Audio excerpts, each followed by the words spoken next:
It's September 12th, 1987. My name is Major Alan Schaefer, also known as Dutch, U.S. Army veteran, Special Ops Commander, and the only survivor of the Valverde incident. These tapes are my personal testimony. Insurance. Should anything happen to me, what I've found won't be lost. My team was brought in to rescue a Guatemala cabinet minister and his aide, who had been captured by guerrilla forces in Valverde. We located the downed helicopter, and the skinned bodies of those aboard hung in nearby trees, seemingly at the hands of guerrilla fighters. After assaulting their camp, it became clear that the mission was a setup. American intelligence had sent us to retrieve the captured agents who had been on recon for future military action. Because while we were clearing out the guerrillas, tracked us as we made our way to the extraction point. In 24 hours, it wiped out my entire team. Rick Hawkins, Blaine Cooper, Mac Elliott, Billy Soul, Jorge Ramirez, and Al Dillon. The best soldiers I've ever known.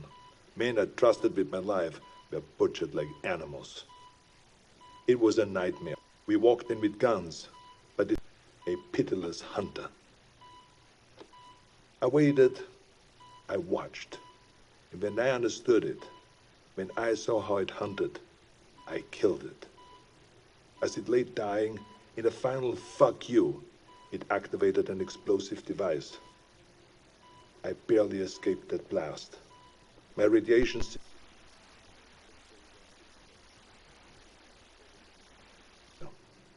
I have given my official statement to Agent Peter Keyes of the OWLF, but it's become clear I needed to investigate Valverde myself.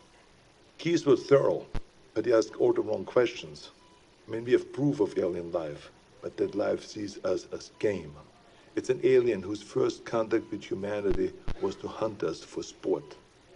All Keyes cared about was the technology lost in the explosion. He can see the jungle for the trees. I see the threat. He sees the opportunity. Spies are all the same. I mean, we aren't people to them. We are assets. How many soldiers would he feed to those monsters just for a chance to steal from them or to learn from them? The government can't be trusted. So I will have to do this on my own. I'm cutting my treatment short and going off the grid. I will make my way back to South America to Valverde. I was told that there were stories about demons who make trophies of man. I'd like to hear those stories.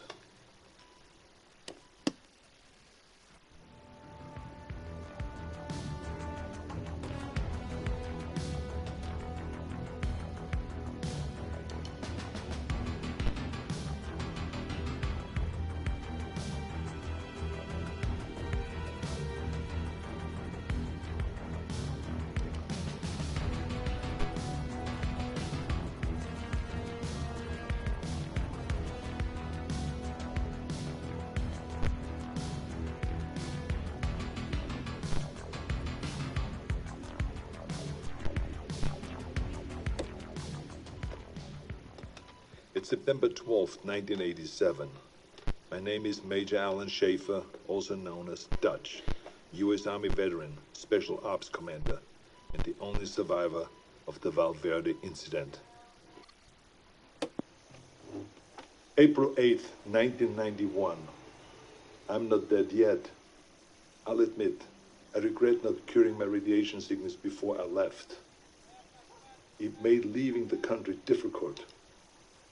I cashed in a few favors, took one too many off-the-book flights in rusted-out buckets, but I made it back to Valverde.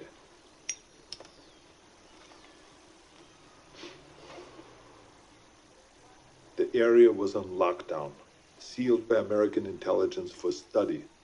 The complex centered on a crater from the alien self-destruction.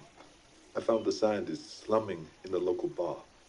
A few drinks, a couple of threads later, he was ready to talk. It wasn't much, barely anything I didn't already know, The blast emitted a form of radiation they'd never seen before. Some believed it was extraterrestrial, some didn't. Either they're not too bright, or there's nothing to find. I decided to let them keep searching in vain. It kept them busy and off my trail. I've been touring villages and small towns using the cover of an author writing about South American folklore.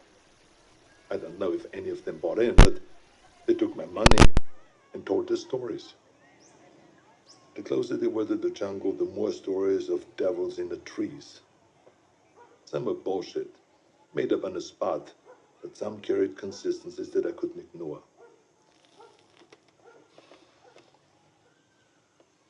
Whatever it was, the demons who make trophies of man, the devil of the trees, or the skull taker, the stories always began on the hottest summer that they could remember. In the summer of 1987, Valverde Valley broke its all-time high in temperatures. They love the heat. It must remind them of home.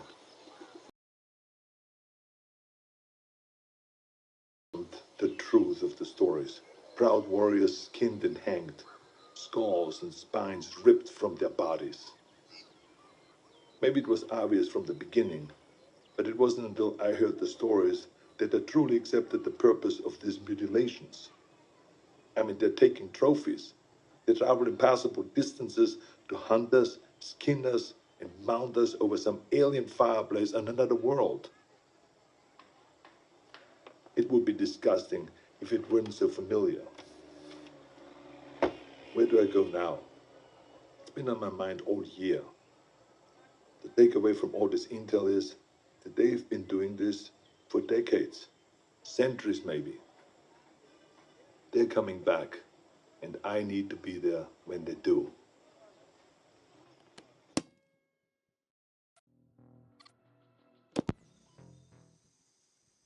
June 27th, 1992. It's hard to remember that the most important part of an operation is patience. You can plan the perfect op, but you can't account for everything. If shit goes south, there's nothing to do but to adapt and finish the mission.